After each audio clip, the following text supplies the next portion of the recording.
Good morning. It's Tuesday, January 19th, and this is the Herald Review's podcast, The Daily Chirp. We're excited to bring you a closer look at one of our top stories, events in the community, local history, sports, and more.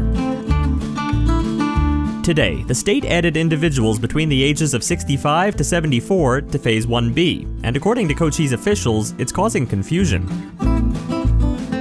But first, a quick message from our sponsor.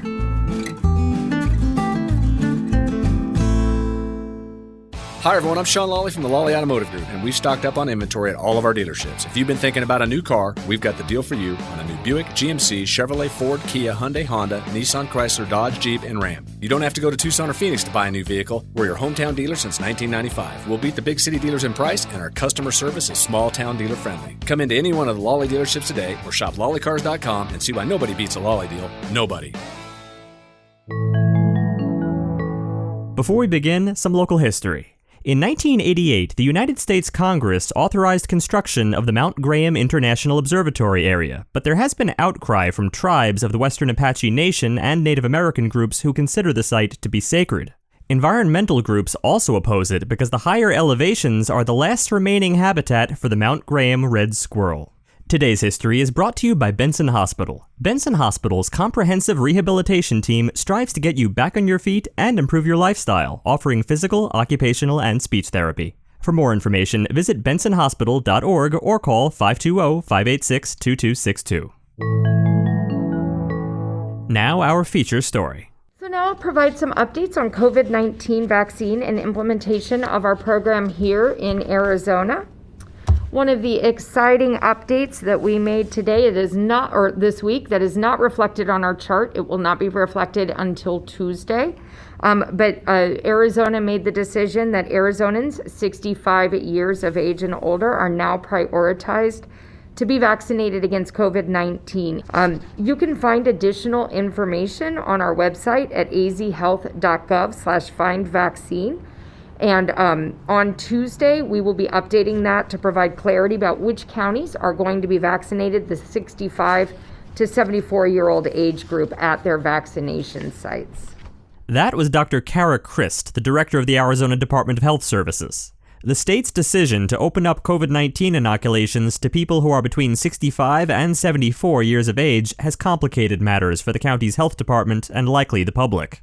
According to Alicia Thompson, the Cochise Health and Social Services Director, the main issue is that right now there are not enough doses to be put into people's arms. On Thursday afternoon, a frustrated Thompson said health departments across Arizona had just learned of the state's decision to add more people to the Phase 1B priority list. Now, local health officials are struggling, scrambling, and working as fast as possible to administer the vaccine. Thompson said her office has been flooded with phone calls from angry citizens who are frustrated and confused with the process. The Herald Review has also been hit with a deluge of calls from readers who say they are having a tough time registering and getting someone to answer the hotline that was set up last week for people who are 75 and older. Despite the challenges, Thompson said she wanted to give a shout out to the teams that are administering the vaccine across Cochise County. She said so far, 1,413 people 75 and older have been vaccinated. According to her, that group and that group only will continue receiving shots until January 22nd.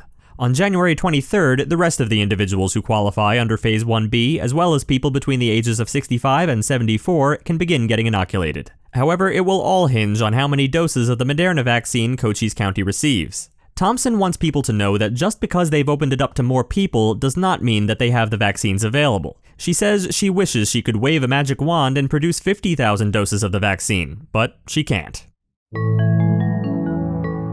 Want to stay up to date on what's going on? Join Neighbor, your trusted neighborhood community. Neighbor is a free online forum you can trust to connect with your community, focus on facts, and make a difference. Join the conversation. Visit nabur.myheraldreview.com. Now, we'd like to take a moment to highlight My Little Playhouse in Sierra Vista, brought to you by Apex Network Physical Therapy. Voted Best of Cochise County 2020, Apex Network provides exceptional care to the Sierra Vista and Benson communities. Choose Apex Network for all of your physical therapy needs. To learn more, go to apexnetworkpt.com.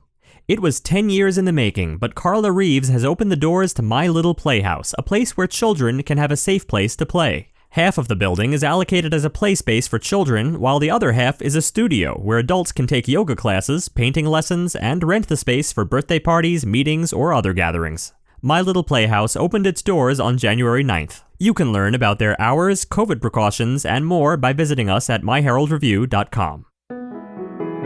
Before we go, we'd like to take a moment to remember the life of Philip Charles Leader of Sierra Vista. Philip was raised in Chicago, Illinois, and Winchester, Indiana. He graduated from Larkin High School and earned his bachelor's degree from the University of Phoenix. He went on to serve in the United States Army and was a veteran of the Vietnam War, where he served with the 1st Cavalry Division. During his distinguished career, he received numerous awards, including the Parachutist Badge, the Republic of Vietnam Campaign Medal, Vietnam Service Medal, National Defense Service Medal, and the Air Medal. He also served with both the 82nd Airborne Division and the 101st Airborne Division. Philip married Naoma Leader in 1986 in Glendale. As a young man, he supported the Salvation Army as a volunteer. He was also a member of the National Rifle Association and the Pueblo del Sol Country Club. Philip worked many years in corporate America in several different industries. He finally retired in 2010 as a senior director for CVS Caremark. He was well known and loved by his employees as not just a manager, but as a leader, a mentor, and counselor. Philip was an avid outdoorsman who loved to hunt, fish, travel, and play golf with his family and friends. He will be greatly missed. Thank you for taking a moment today to remember and celebrate Philip's life.